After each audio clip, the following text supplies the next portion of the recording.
A man shot and killed in the parking lot of Raleigh's Wake Med North. I've never been around anything like that before. I'm just lost for words. Hear from a witness who was inside when she heard the gunshot. Then, Wake County leaders want to push back how early your children start class. The timeline they're discussing and why some parents are against the idea. A WRAL weather alert day has been issued, and we've updated the timing. When rain transitions to storms, see the new high-res models. We begin with breaking news. In the last 20 minutes, the 911 calls were just released in yesterday's deadly shooting outside Academy Sports in Apex. The 18-year-old victim was shot by an FBI agent in the parking lot. Mark Boyle is in the WRAL Live Center after combing through these calls. Mark? Deborah, just want to get these calls right out of the gate. They're brand new here at 7 o'clock. Gives you an idea of what it was like there in the parking lot in Apex when several calls flooded 911. Shot in the parking lot. Somebody's down.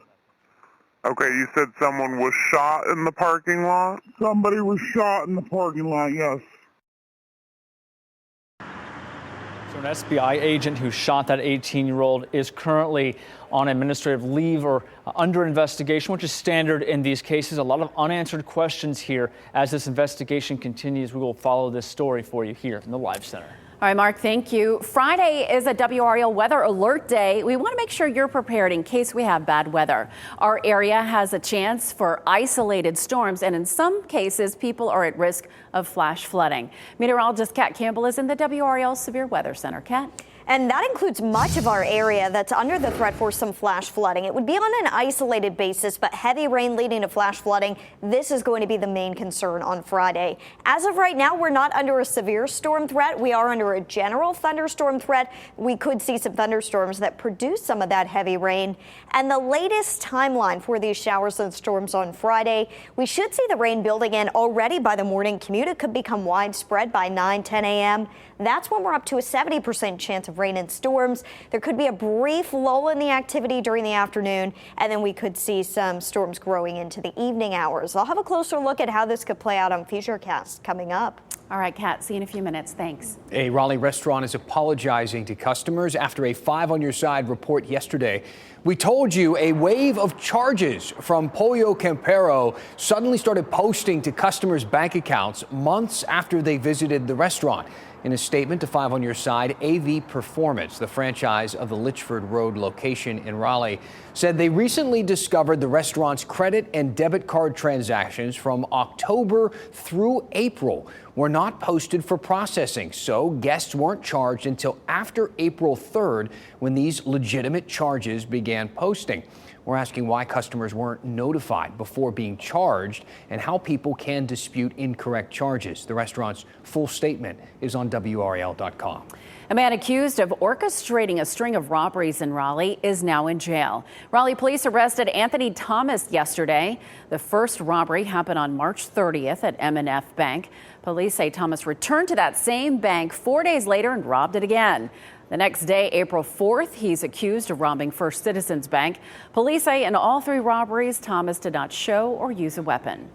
A quick update tonight on a fire at an abandoned school building in Sanford caused $250,000 in damage. The WRAL Breaking News Tracker got this video of that blaze Monday night on Maddox Road. Flames and smoke billowing from the old Jonesboro Elementary School. Investigators still don't know exactly how it started. They say the building had been empty for a while. We know no one was hurt. Wake County school leaders want to know what parents think about changing the school day schedule. There's a proposal to push the start time back for some students, and I know a lot of parents out there who have opinions on this tonight. Those school board officials are getting some feedback on the idea through a survey. WRAL's Aaron Thomas joining us live in Raleigh. Aaron, what are parents out there saying about these proposed changes? Well, Dan, we learned that more than 12,000 parents responded to this survey. They admit that there's some pros and cons on keeping the schedule as is or bumping the time back a little bit later. Now, for years, Wake County school leaders have looked at changing high school start times like Athens Drive behind me, having it start after 9 as opposed to 7 in the morning. They say that research shows that students who get more sleep will perform better in the classroom. Now, this all comes after today the Students' Achievement Committee, they met, and that's where we learned about the thousands of parents and staff members and some students that took part in the survey. Based on the response, most people would prefer that all schools start and end at about the same time, from 8:45 in the morning to 3:15 in the afternoon. Such a change would require more buses and bus drivers. Now, while no official decisions have been made, Wake's Assistant Superintendent for Academics suggested piloting changing start times at some schools before doing so at all schools later.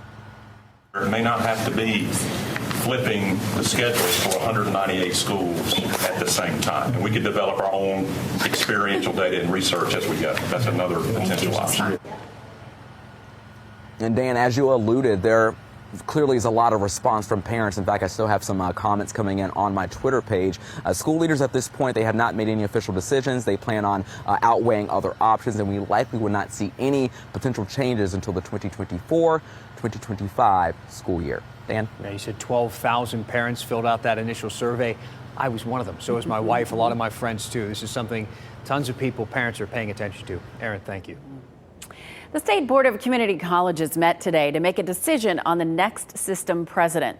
Meanwhile, Republican state Senate leaders have unveiled a proposal to take control of that process next time. WRAL's Capitol Bureau Chief Laura Leslie explains what that bill would do. The state community college system is currently run by boards that are selected by the governor and by state lawmakers. The Senate Republicans are currently backing a bill that would cut out the governor's appointments and put them in complete charge of the community college system. They say it's about workforce development. The governor says it's a power grab. The bill would give state lawmakers the authority to reject the president chosen by the State Community College Board. The system president would have more power to hire and fire campus leaders, and lawmakers would appoint almost all members of state and campus governing boards. Sponsor Senator Amy Galey says the relationship between the system board and the president is unclear at the moment, and the 58 campus system is not centralized. While some community colleges have collaborated with other schools on workforce development, she said others have not. You have your people who are dedicated to the way things were done 15, 20, 25 years ago. And we live in a world that changes, seems like by the hour, so fast. The bill would take away all of the governor's appointments to state and local community college boards and give them to state lawmakers instead. Galey does not believe that violates separation of powers. The Constitution gives the General Assembly the overt responsibility of higher education in the state, and this falls completely in line with that. It's just a reasonable exercise of authority. The bill would also reduce the size of each board by cutting out the student representatives. Current State Community College Board member Ray Russell said he thinks that's a mistake. People who have represented students on our state board have been invaluable to our work. They keep us grounded, and I think everybody I've talked to thinks that's a really bad idea. Governor Cooper's press secretary, Samantha Chan, urged lawmakers not to pass the bill. She said shutting the governor out of workforce development could hurt job recruitment. It makes no sense to destroy a system that is working well simply to gain political power. This move will hurt North Carolina long after Governor Cooper leaves office, Chan said in a statement. Laura Leslie, WRAL News, Raleigh. More people of color are dying from fentanyl overdoses. WRAL's data trackers found the highest is among American Indian and Black populations. WRAL's Julian Grace shows us what's being done to address it. Recently, people packed the Chavis Community Center to talk about fentanyl overdose deaths. And just a couple of miles away, a Black woman was found dead in this motel from a fentanyl overdose. It's killing us more. WRAL data trackers looked at overdose death rates per capita and found that communities of color are seeing increases 3 to 5 times higher than they were in 2015. If people's drug of choice was cocaine, that's what they wanted. Fentanyl is in there now. You can't find there's no illicit product that doesn't have fentanyl in it. So it's sneaky. Dr. Letitia Hazel is the chief medical officer at Southlight, which specializes in mental health and substance use treatment. Hazel and Southlight are sharing how the drug is impacting people of color and how there is hope through the nonprofit. Come on. We don't turn anybody away. Julian Grace, WRAL News. Southlight currently helps to transform more than 7,000 lives a year in Wake and Durham County. Great work. Last month's inflation report is out, so we have an expert who's going to come in and explain it all for us, tell us what it means. Up next, our live interview with an NC State professor who breaks down the good and the bad for our country's economy. Plus, WRAL's lifestyle editor tries a new entree for lunch. She takes a bite out of a scorpion on a burger. Just ahead. Mark? Deborah, just getting some confirmation. The Salvation Army out in Durham hit by burglars. Several people all caught on camera stealing a lot of items. A huge hit for that group. We'll tell you what was stolen and the message the Salvation Army is sending out to the community tonight.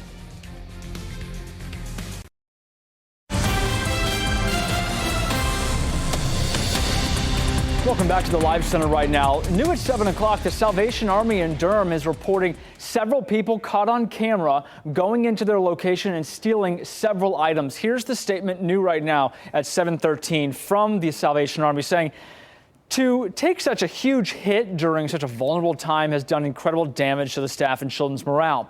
We will work to continue to push forward, serve our community, and work hard to keep our kids safe. The Salvation Army has not yet released any photos or videos. They say they have them. We're waiting to get those details into the Live Center. In pink here, I highlighted some of the items that were taken from the locker room and the game room. They say laptops, gaming systems, bikes, and personal items, all part of the items that were stolen. A really big deal for that community, trying to raise awareness about what's going on and figure out who's responsible for this. Back to you. Who would do such a thing to the Salvation Army? Yeah, it really is unbelievable. Hopefully they find whoever is responsible. Absolutely. Mark. Thank you. A new report showing inflation still has a hold on our economy. You probably knew that without even looking at the report. Groceries and gas are not cheap. Now here's a look at the damage in March. Prices went up 5% compared to a year ago. It's actually down from 6% in February, but not so fast. A closer look at the trends do reveal some trouble spots. Here to break it all down for us, NC State economist and professor Dr. Mike Walden. Dr. Walden, thank you so much for joining us. Before we dig into the specific data, let's get your take on the U.S. economy overall. Between this report and the banking crisis that we saw last month, are you feeling better or worse about where we are headed? I'm primarily feeling confused. This is not a traditional business cycle where when the Federal Reserve raises interest rates, we're headed for a deep recession. Most economists still think we're going to have some kind of a pullback later this year, early next year, but we're really in a situation where we've got a COVID cycle. We're in the aftermath of COVID. That's creating a lot of growth, a lot of change. And then we have the typical business cycle where when inflation pops up, usually the Fed tries to cool things off. I'm still looking for a very modest recession into this year, early next year. And I do think the inflation situation is improving. The closer you look at the numbers, sometimes, for me anyway, the more confusing they get. For instance, when you take food and energy prices out of the equation, the numbers actually went up for the first time since last September. Can you explain what's going on there? Well, if you look at this report, you're exactly right, Dan. When you look at this report, the headlines were very good. It said that the year-over-year inflation rate went from 6% in February to 5% in March. This is way down from where we were about last June when we were at 9.1% year-over-year. But when you look at you dig down into that report, you see most of the contraction of inflation, if I can call it that, was due to lower energy prices. Gas prices are going down, oil prices are going down, some food commodities are going down. So another index that the Federal Reserve looks at is the inflation rate when you exclude food and fuel, because those can be very volatile. And there we see that the year-over-year inflation rate was 5.6%, still better than the 9% of about 9 months ago, but it was not better than what it was in February. So what do I mean by all this? Well, what I mean by all this is that inflation is still a problem. Most people know that. I think it's getting better. But I also think the Federal Reserve does not think their job is done. I think they're still going to push up interest rates. I think definitely the next time they meet, maybe another 2 times. Some people are starting to wonder, is this going to stay this way? Will prices always remain this high? A graph that I want to show everyone at home, it shows price changes month to month over the last 40 years. You almost never see a negative number. The last time was a few months in 2009. We all know what was kind of happening around that time. So as we get to this point, are we going to be paying $10 for eggs for the rest of our lives or higher? Or will we ever start to see a moment where prices go back to a place that make us feel more comfortable? Well, when you hear economists say that the inflation rate has dropped, that doesn't mean prices are dropping, because you're hitting on a very key point here. Federal Reserve does not have the power to get us back to 2019 prices. What they want to do is get the increase in prices much more modest, about 2% a year, where it was pre-pandemic. Now, yes, there are going to be some commodities, mainly in the food area. Certainly energy prices can go up or down, but most things that we buy are not going to drop in price back to where they were before all this started. So that's an important point for people to realize. What a lower inflation rate means, however, is that people have a good chance of beating that by getting pay increases, salary increases, et cetera. So yes, I don't want people to think about all this is heading us to an environment where we were in 2019 with prices. No. With some prices, yes, with most prices, no. Got it. Dr. Walden from NC State, as always, we appreciate you. Thanks. Thank you, Dan. Good to see you. Meteorologist Kat Campbell is here in the WRAL Severe Weather Center. Kat, it is a beautiful evening out there. Still not a cloud in the sky, and even the low temperatures tonight will feel pretty good. Yes, they will. You know, the low temperatures are going up, the high temperatures are going up. The humidity is staying low for just a little bit longer, and that's key. 76 degrees in Wilson, a beautiful evening. In Durham, 77 degrees right now. The DBAP, you can't really see it with the angle of the sun, but the Bulls are playing baseball tonight. And in Fayetteville, 77 degrees at the WRAL Fayetteville newsroom. It's beautiful outside. For now, we are going to see one more gorgeous day again tomorrow. The humidity stays low, temperatures stay high. In fact, it'll be even warmer than it was today. But we see a big jump in humidity between tomorrow and Friday. Friday, Saturday, and Sunday, a lot more moisture at play here, and that's not only going to make it feel more muggy outside, it is also going to aid in rain chances with more moisture in place and a couple of systems moving through the area. That's going to help to ring out some showers, and they could be heavy at times, even some thunderstorms possible. So let's take a look at Futurecast here, and we will be getting in a new run of this. So join me tonight at 10 on Fox 50 and 11 on WRAL, and I'll let you know if we've seen any changes. The change that we saw from this morning to this afternoon was that the rain's arriving a little bit earlier, and that means we could see rain for the morning commute. Could be heavy as well. Look at the reds that you see on Futurecast. Best chance for rain during the morning commute would be in the southern part of our viewing area, and the showers continue to lift to the north throughout the day. It is not a washout on Friday. There's about a 70% chance of rain and storms. We could see some breaks in the rain, and we're going to watch to see the afternoon very closely. Depending on how much rain we see in the morning, that could help to stabilize the atmosphere for the afternoon. But still some scattered showers, perhaps some thunderstorms. Still in question how strong those storms could get. That's going to rely on how much rain we see in the morning. How much rain we could get overall, we're looking at about 1/2 inch to 3/4 of an inch of rain. Locally higher totals for areas that do see thunderstorms. Tomorrow, though, no need to worry about any of the rain just yet. So try to make the most of this evening and tomorrow before we have the unsettled weather for the weekend. 83 in Raleigh and Fayetteville. It's bright. It's beautiful. It is also bark in the park out of the DBAP tomorrow evening. If you're headed out that way with your furry friends like these guys here, by 6 o'clock, it's going to be about 80 degrees, 8 o'clock, 75. Make sure you've got the extra water. Stay hydrated. Keep your pets hydrated, but perfect baseball weather outside. Fitness forecast looks great tomorrow. We start out in the morning in the 50s. By lunchtime, we are already up in the mid-70s if you want to do lunch outside. 75 degrees and sunny. Maybe do dinner outside as well. Friday, a WRAL weather alert day. We are concerned about the rain during the morning commute being heavy, potentially some localized flooding. Once we get to Saturday, about a 30% chance for rain. Saturday, rain chances are lowest, so it looks like the drier day of the weekend for some outdoor plans. Showers and storms possible with a separate system by Sunday afternoon and evening. And unfortunately, you know, the 3 days with rain are the weekend days. Next week, early in the week, it looks pretty nice, Deborah. Yeah, if only we could just change our days off. That would be good. All right, thanks, Kat. We are staying on top of some breaking news, and we have an update for you in the last 5 minutes.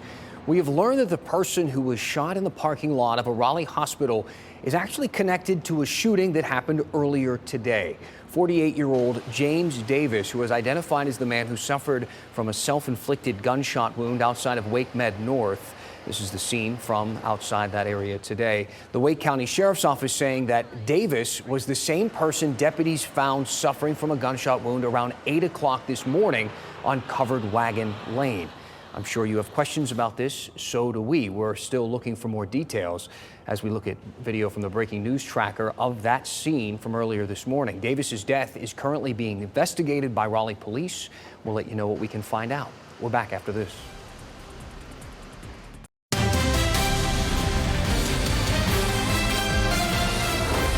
Hey, how about this? Ariana DeBose is hosting this year's Tony Awards. This will be the second time the Raleigh native has hosted the award show. She was nominated for a Tony back in 2018, and just last year she won the Oscar for Best Supporting Actress. We're so proud of her.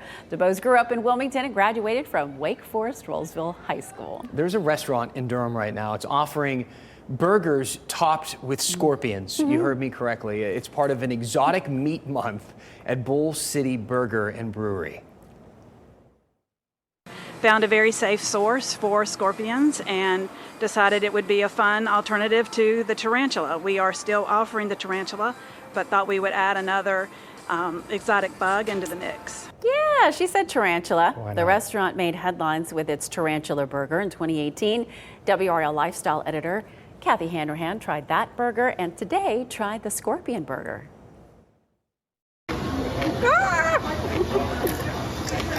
It's so crunchy. I wasn't expecting it to be so crunchy. Did it with a smile. Yeah. You can see the whole video by going to WRAL.com and searching Out and About. Mark?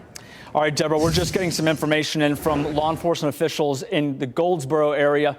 We have confirmed 5 people have been shot off of Lionel Street in Goldsboro. This is the first picture from the scene coming in. Goldsboro police leading this investigation. The Wayne County Sheriff's Department has been asked to come in. No word yet on the condition of any victims or what led up to the fact that 5 people have been shot. We have crews on the way there right now. We'll have live coverage for you first thing on Fox 50 at 10. We'll look for you then. Thanks for watching here at 7.